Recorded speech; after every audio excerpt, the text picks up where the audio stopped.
नमस्कार। भारतीय वीरांगनाओं की कहानी रानी की जुबानी में आप सभी का बहुत बहुत स्वागत है। आज हम अपने 22वें एपिसोड में पहुंच चुके हैं।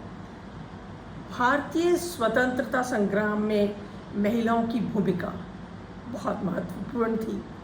उन्होंने संघर्ष में सक्रिय भाग लिया। अपना साहस, बलिदान और नेतृत्व से देश को स्वतंत्रता दिलाने का उनका पूरा योगदान था। प्रारंभिक दौर में महिलाओं ने की जो भागीदारी 1857 की स्वतंत्रता संग्राम में उन्होंने बहुत बढ़ चढ़कर भाग लिया तथा अंग्रेजों के खिलाफ हथियार उठाए, कड़ी टक्कर दी ताकि दुनिया के सामने देशभक्ति का अमिट उदाहरण प्रस्तुत कर सके। फिर महात्मा गांधी के नेतृत्व में भी महिलाओं ने अपनी पूरी भागीदारी दी और पूरे जोश के साथ दी। नमक सत्याग्रह, असहयोग आंदोलन में हजारों महिलाएं सड़क पर उतर आईं और अंग्रेजों का विरोध किया। महिलाओं में जो क्रांतिकारी गतिविधियां थी उनमें भी उन्होंने भाग लिया। ब्रिटिश सरकार के खिलाफ उन्होंने शस्त्र भी उठाए और उनके साथ संघर्ष किया। महिलाओं ने 1942 में भारत छोड़ो आंदोलन में अहम भूमिका निभाई। भारतीय राष्ट्रीय ध्वज फहराकर संग्राम को एक नई दिशा दी। आज की हमारी गुमनाम वीरांगना है कनक लता बरुआ, जिनका जन्म 22 दिसंबर 1924 में वर्तमान असम में बारंगबाड़ी गांव में कृष्ण कांत बरुआ एवं करण ईश्वरी के घर हुआ था। तीसरी कक्षा तक पढ़ाई करने के बाद उन्हें पढ़ाई छोड़नी पड़ी ताकि वे अपने छोटे भाई बहनों का देखरेख कर सकें।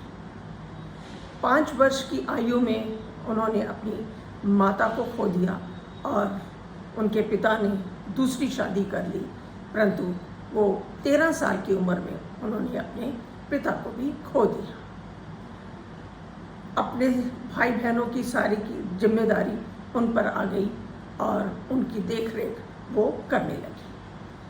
भारत छोड़ो आंदोलन में गांधी जी के आग्रह पर लोगों ने जब गांधी जी ने भारत छोड़ो आंदोलन का ऐलान किया तो उन सभी भारतवासियों को कहा गया कि वो जहाँ हैं वो वहाँ से ही अपना समर्थन और अपना आंदोलन शुरू करें।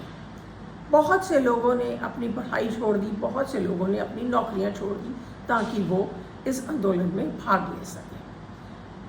और ये आवाज़ पूरे भारत में ये गूंजी और अपनी अपनी जगह से लोगों ने अपना अपना दायित्व निभाया। कनकलता ने भी भारत छोड़ो आंदोलन में मृत्यु वाहिनी के साथ जुड़ी। ये एक दल था, युवा दल था, जिसमें युवा दल के कोहपुर मंडल के युवक युवतियों ने इसको बनाया था तथा इसमें सबसे अहम बात ये थी कि कोई मरने से नहीं डरता था। उनको पता है कि अगर हमने ये आंदोलन किया तो मृत्यु तो है ही, लेकिन वो उनमें से वो कोई इस बात से विचलित नहीं होता था कि मृत्यु तो वो कहते थे आनी है तो क्या हुआ, पहले आ गई या बाद में आ गई। तो इस तरह का जोश जब युवा युवतियों में था तो जाहिर है कि उस देश को कोई भी अपने पंजे में नहीं जकड़ सकता। 20 सितंबर 1942 के दिन तेजपुर में 82 मील दूर, तेजपुर से 82 मील दूर गोहपुर थाने पर तिरंगा फहराया जाना था।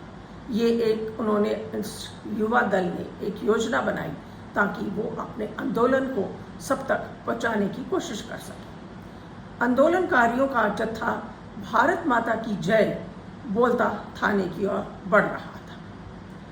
तिरंगा थामे एक 17 वर्ष की नवयुवती जुलूस का नेतृत्व कर रही थी। इसी युवती का नाम था कनकलता बरुआ। जो वहाँ का थाना प्रभारी थे पीएम सोम ने जुलूस को रोकने के लिए वो सामने खड़े हो गए और उन्होंने उनको वापस जाने को कहा। उन्होंने कहा, कनकलता ने कहा, हमारा रास्ता आप मत रोकिए, हम आपसे संघर्ष करने नहीं आए, हम तो इस थाने के ऊपर अपना तिरंगा फहराने आए, तो ताकि हम स्वतंत्रता की ज्योति सबके अंदर जला सकें। थाना प्रभारी ने कहा, अगर 1 इंच भी आगे बढ़े तो गोलियों से उड़ा दिए जाओगे। कनकलता शेरनी की तरह गरज उठी और कहा, हम युवतियों को अबला समझने की भूल मत करना, क्योंकि उस जो जुलूस था उसमें युवतियां बहुत थी और उन्होंने कहा कि हमको अबला मत समझना, क्योंकि आत्मा अमर है, नाचवान है तो ये एक मात्र शरीर, फिर हम क्यों डरें, हम किसी चीज़ से क्यों डरें। तुम गोलियां चला सकते हो पर हमें कर्तव्य से विमुख नहीं कर सकते। हम करेंगे या मरेंगे, स्वतंत्रता हमारा जन्मसिद्ध अधिकार है। नारे गूंजती हुई थाने की ओर वो वीरांगनाएं चल पड़ी और उनके पीछे पूरा जुलूस चल पड़ा। पुलिस ने देखा कि अब ये नहीं रुक रहे, तो पुलिस ने जुलूस पर गोलियों की बौछार कर दी। पहली गोली कनकलता ने अपने सीने पर झेली, दूसरी गोली मुकंद काकोती को लगी, जो तत्काल ही शहीद हो गए। कनकलता गिर पड़ी, किंतु तिरंगा झुकने नहीं दिया। गोली की चिंता किए बिना वे आगे बढ़ तिरंगा फहराने की होड़ में लग गई। अंत में वो वहाँ तक पहुँच नहीं सकी। रामपति राजख्वाबा ने थाने पर झंडा फहरा दिया, लेकिन वो उसी वक्त वहाँ पर शहीद हो गई। कनक और मुकंद दोनों पुलिस स्टेशन में ही शहीद हो गए। 17 साल की उम्र में ये वीरांगना अपने देश की आज़ादी के लिए शहीद हुई।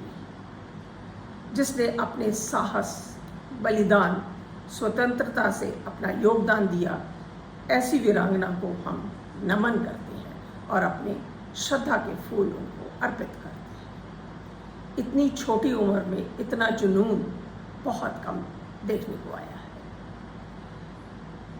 उनका तथा मुकंद काकोती का गौरीपुर में 2011 को एक प्रतिमा लगाई गई, जिस उनकी जो मृत्यु से पहले उन्होंने जो शब्द कहे थे, जो मैंने अभी आप लोगों के सामने दोहराए, और वो उस पर अंकित किए गए हैं, जो हम सब के लिए एक प्रेरणा स्रोत है।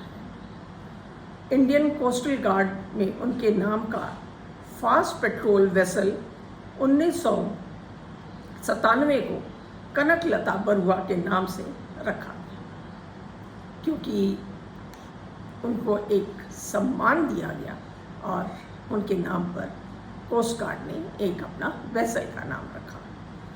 उनके ऊपर एक हिंदी फिल्म भी बनी जिनका नाम था पूरब की आवाज़, ताकि उनके बारे में लोग जान सकें। ऐसी वीरांगना, इतनी छोटी उम्र की वीरांगना को हम सभी नतमस्तक होते हैं और उनके आगे अपना शीश झुकाते हैं, जिनके कारण आज हम एक आज़ाद देश में बैठे हैं। अगली श्रृंखला में एक और नई वीरांगना के साथ आप लोगों के समक्ष फिर हाजिर होगी। तब तक के लिए नमस्कार, धन्यवाद।